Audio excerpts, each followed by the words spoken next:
Hi everyone, my name is Ashley Diamond and I'm the president of the Neumann University Players. And I am Michael Stellabotte, and I am the vice president of the Neumann University Players. And welcome to our little performance for the Zoom call for Neumann University. Neumann Players were established in 1984, and throughout the years, they've been in and out of the spotlight. But 35 years later, we have officially been recognized as a student club organization. And with that being said, we have worked really hard this year to create more opportunities for our members to perform outside of our two regular shows. And this is one of them. And we actually intended to do this as a one act this semester, but unfortunately we couldn't do that. So we hope you guys enjoy the first version, the Zoom version of The Show Must Go On, written and directed by me and Michael. So I will be introducing the cast of the show before we begin. So I am playing the narrator as well as Andre. We have Alexa playing Kate, Gavin playing Liam, Julianne playing Shelley, Andrew playing Mr. Baxter K. John. Catherine will be playing Mary. Nick will be playing Bert. Sweep 1 is Amaris. Sweep 2 is Ollie. Fred's wife Clara is Marissa. Money solicitor is also Andrew. Tiny Tim is Bess. Belinda is Maria. Peter is Peyton. Caroline is Faith. And we have Jared as Firman, Deanna as Carlotta, Ashley as Madame Giry, and we have a special surprise actor playing the old man. We hope you enjoy the show. A long time ago, in a galaxy, wait a minute, that's not quite right.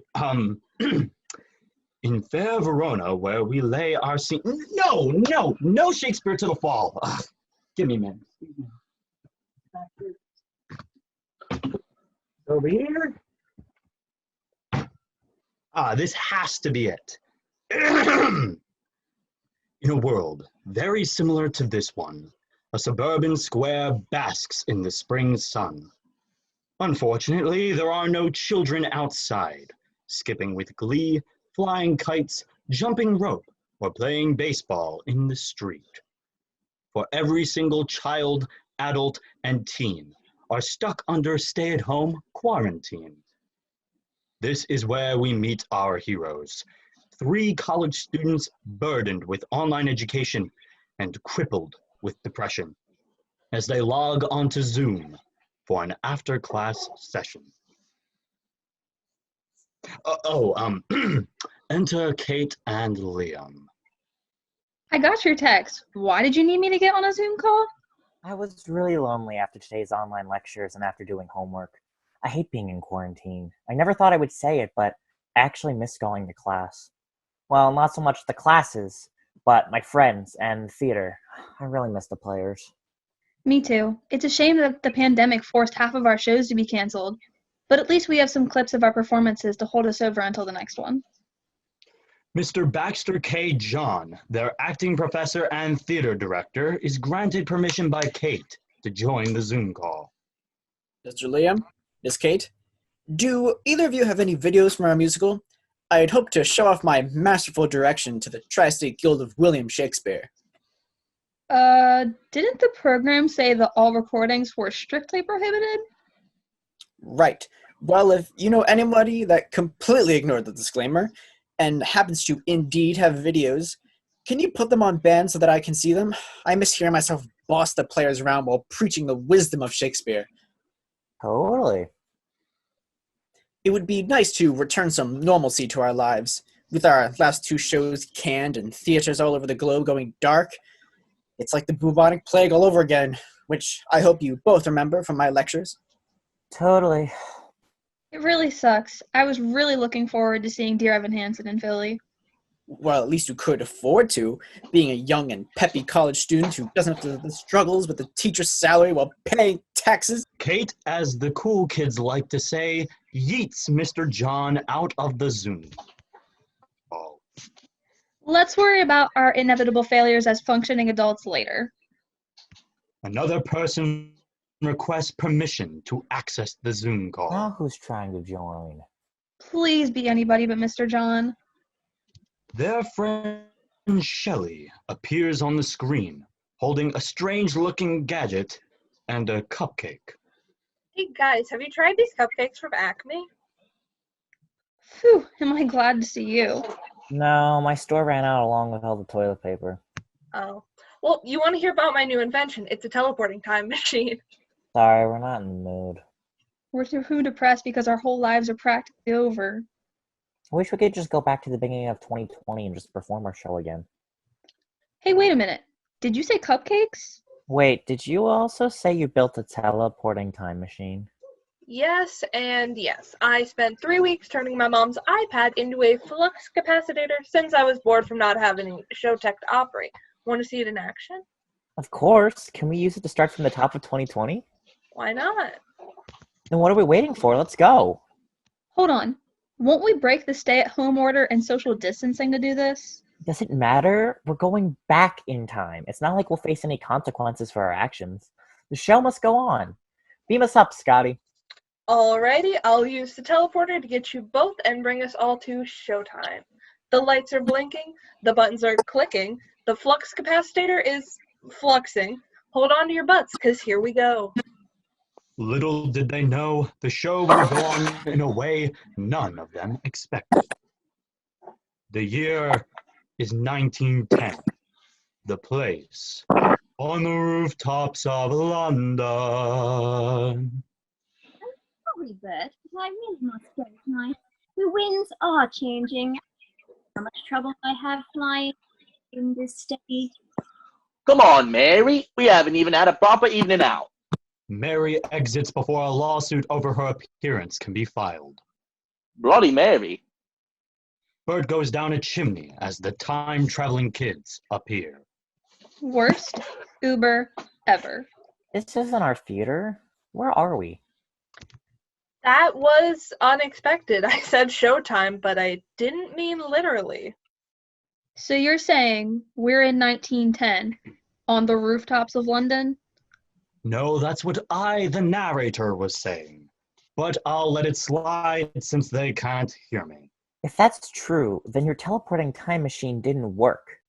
Or maybe it worked a little too well, but there's no way to tell.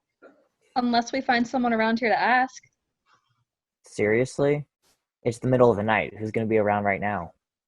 Enter two incredibly plot-convenient chimney sweeps. Well, look what we got here. Cheerio. These are some faces we haven't seen on our rooftops before. I'm sorry, but where are we? Why, you're in London, of course. And pardon me for asking, but what year is it? That's an old question, but it's one that's above my pay grade to question. You're in 1910, young chap. The teleporting time machine actually works. Not in the way I thought it would, but at least it works. This isn't good news. It brought us to the past. This is Mary Poppins, and not even at any of the fun scenes. Bert returns from the chimney, clearly hearing Liam's outburst. Blimey, what's all the fuss about? And did someone say Mary There's no Poppins? time for questions. We have places to be. And we've got all the time in the world up here. Say, how'd you three get up here anyway? Did you take a chimney? No. How would we even get up here by taking a chimney? Easy. All you have to do is Before look. he can violate copyright of song, he notices the device in Shelley's hand. Here, what's that heirloom you've got here? Did he say heirloom? No, I'm pretty sure he said Fruit Loop. Heirloom. Noun.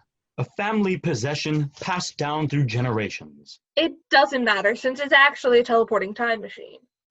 Yeah, let me have a look at it. Bert grabs the device out of Shelley's hand. Hey, careful, it's not a toy. It's more magical than anything you've ever seen. Nonsense. Mary showed me real magic. This is probably as simple as flying a kite. After pushing one button, the flux capacitor starts fluxing. No, don't touch that button. Bert touches the button. He and the three kids vanish into the night. The sweeps are left standing there, flabbergasted. As if on cue, Mary Poppins returns. That's odd. I thought I heard children in need talking to Bert. Where is he? You did, but Bert grabbed the heirloom from one of the kids' hands and poof! They were going on and on about timey-wimey stuff before they was gone. Time travel? I thought I was the only Time Lord in London. The year is 1810. The place on the streets of London. Guys, we did it again. Great. Now it's cold, and now we have a hitchhiker, too. It's pronounced chimney sweep, smarty pants. And how'd we get here anyway? We were just on the rooftops. I told you not to press that button. Easy now. I think we are still in London. There you are. What are you wearing, and why are you so dirty? Uncle Scrooge? Great. Now he's going to have an identity crisis. And who are you three? Who we are isn't important, but can you tell us what year it is? How peculiar. It is 1810, and the most wonderful time of the year. Wait, it's Christmas. Wonderful. It's Christmas, and I'm Jewish. Wait a minute. Do you know what this means? It means that my teleporting time machine really works and last time wasn't a fluke. Well, yes, but also that this is a Christmas carol. Come along, Uncle Scrooge. Fred would be very upset if we were late for dinner. It's such a nice idea for you to invite the Cratchit family as well. Who? Enter a money solicitor. Mr. Scrooge, thank you again for your donations. My partner and I are glad you've made a difference in people's lives. Bert is poor. He can't make a donation. Pay attention. They think he's Ebenezer Scrooge. We did this play last fall. No, I didn't. Shut quiet on set. Donations? Well, I have no tuppence. If I did, I would have used it to take Mary out like I promised. Mary? Oh, Scrooge, you found a woman! Fred will be happy to hear it. Well, congratulations, Mr. Scrooge. You've got the two most important things in this world, love and barrels of money. And you've used both to spread cheer this year. Good night. The money solicitor exits. Enter Caroline. Mr. Scrooge, my husband and I want to thank you again for your kindness. Times have been very hard for us lately, but your leniency with our loan proves what a wonderful man you have become. Well, I won't object on that score, but thank you, ma'am. Well, I must be off, and I'm sure you have somewhere to be too. Good night. Caroline exits as Clara addresses Bert and the kids. Come along now. I'm sure you all must be hungry. An unspoken rule of thumb for college students is to not turn down free food from trusted places. They follow Clara, who is practically pulling Bert along. All the way there, Bert is asking Clara about all the money he is presumed to have in this world.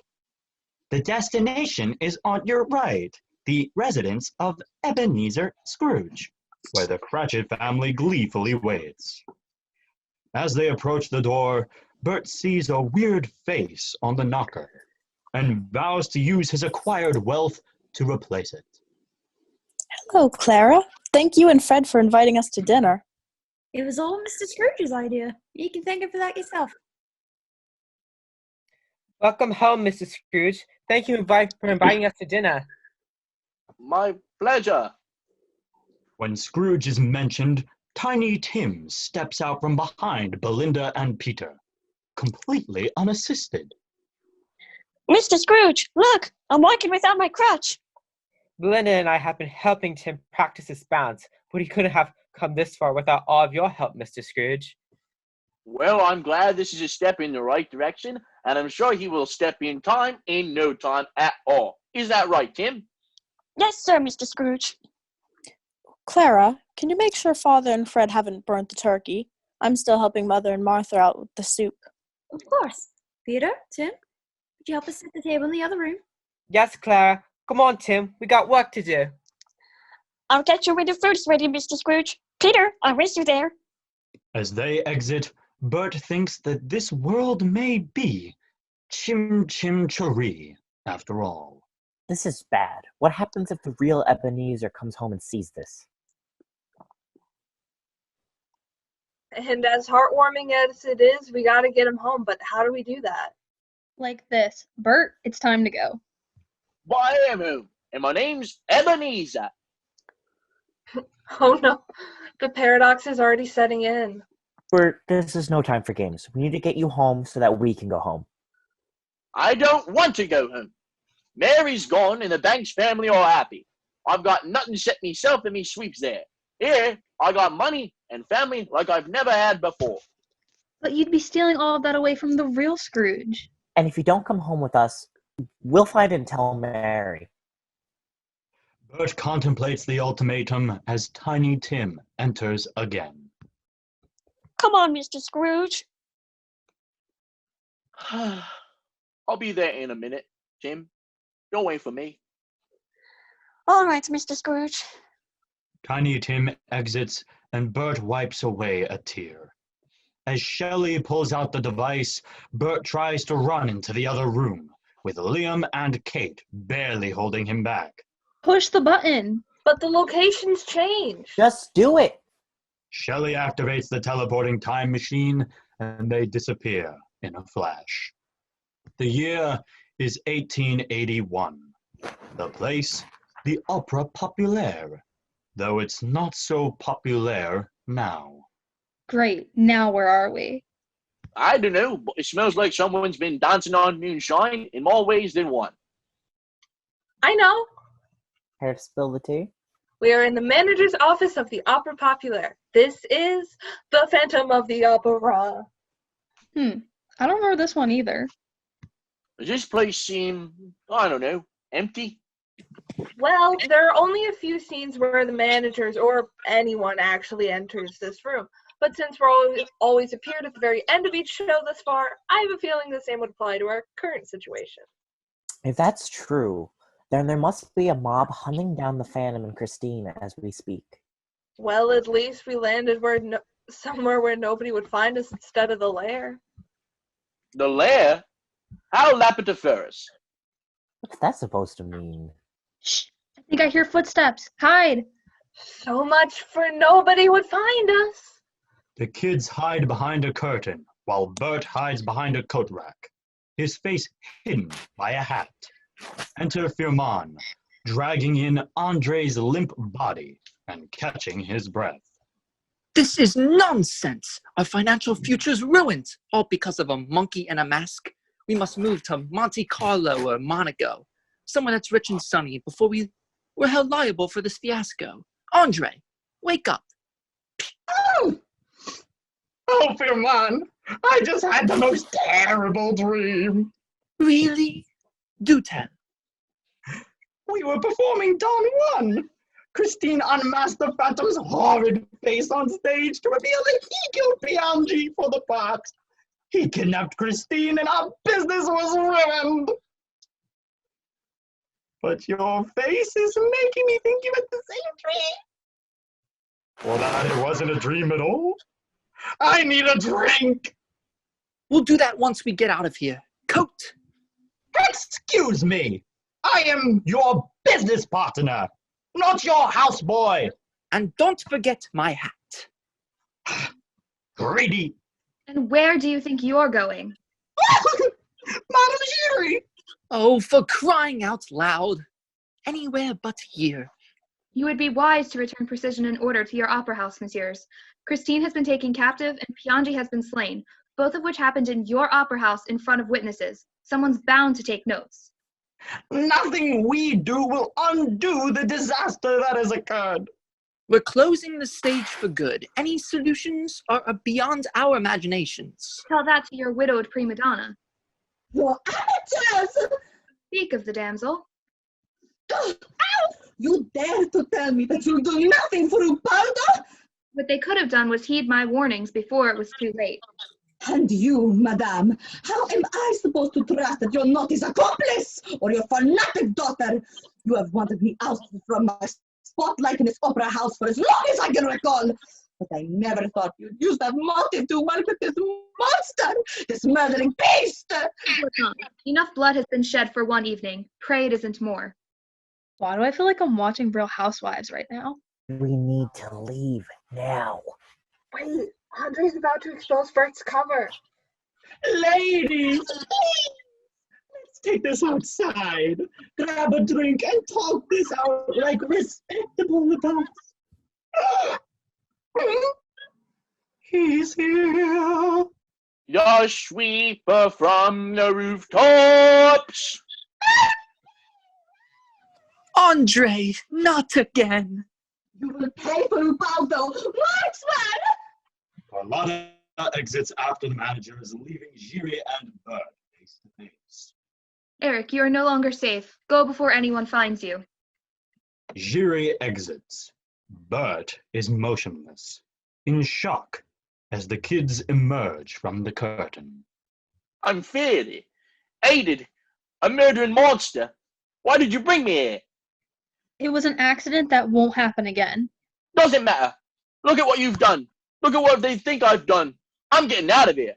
But not with any of yous. I'm going by myself. Bert exits, leaving the trio alone. Liam steals the teleporting time machine from Shelley's hand. Hey, give it back. No!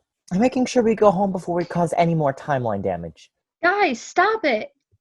Despite Kate's intervention, Liam and Shelley engage in a classic tug-of-war, unintentionally activating the teleporting time machine and sending the trio past the point of no return. Sorry, I couldn't help myself. The year is 420 BC. The place...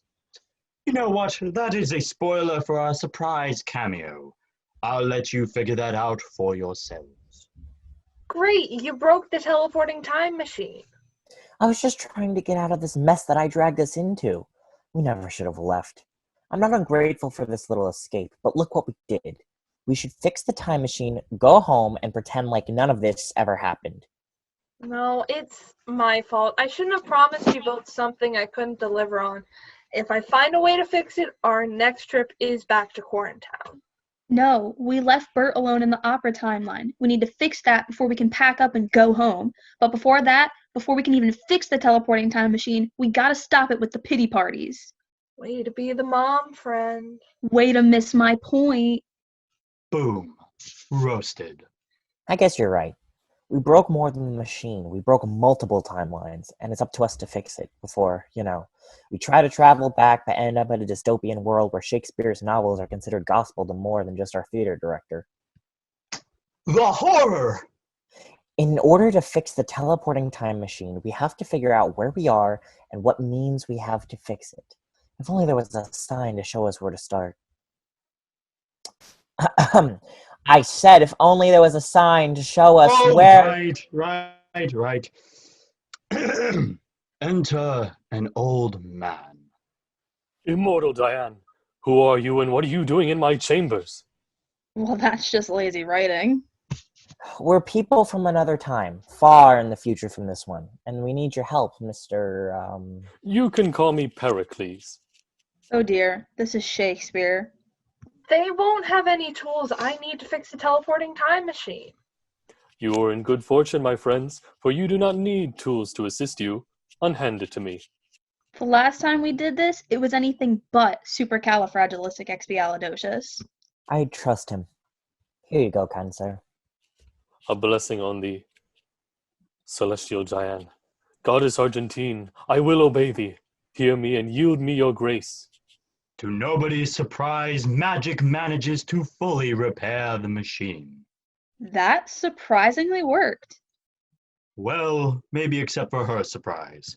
But it's not like she knows we have less than 5 minutes of runtime left and we had to pick up the pace somehow. How'd you do it? Let's call it a deus ex machina. A deus ex machina is Latin for God from the machine. It describes any last-minute inclusion that resolves the plot for bad writers. Shakespeare! The joke should be taken literally because an actual God fixed a machine. Besides, my entire story is all about illogical miracles.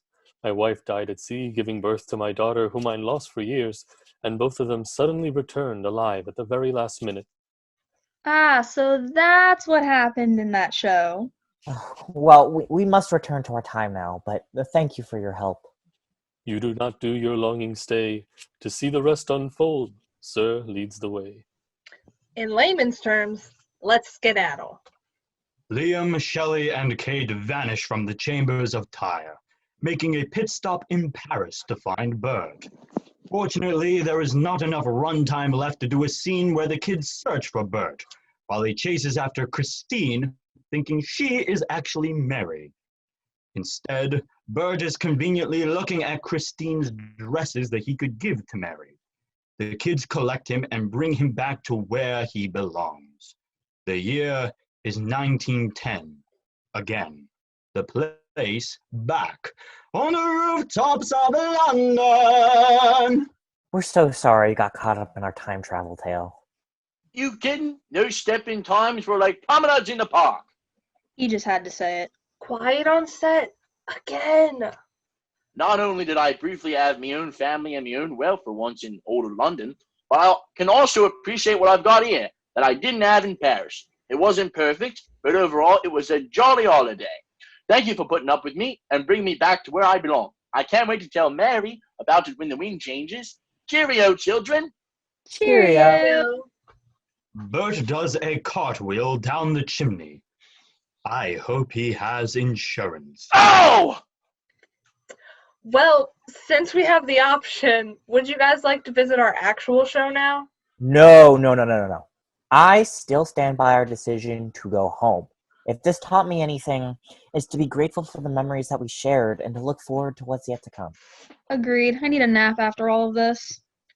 Alrighty then, hold on to your butts. The year is 2020. The place, Quarantown. Things may be tough now, but don't forget to cherish the good moments of the past and look forward to the good ones yet to come. After all, like they say in showbiz, the show must go on. With that said, wash your hands and cut the check! The end.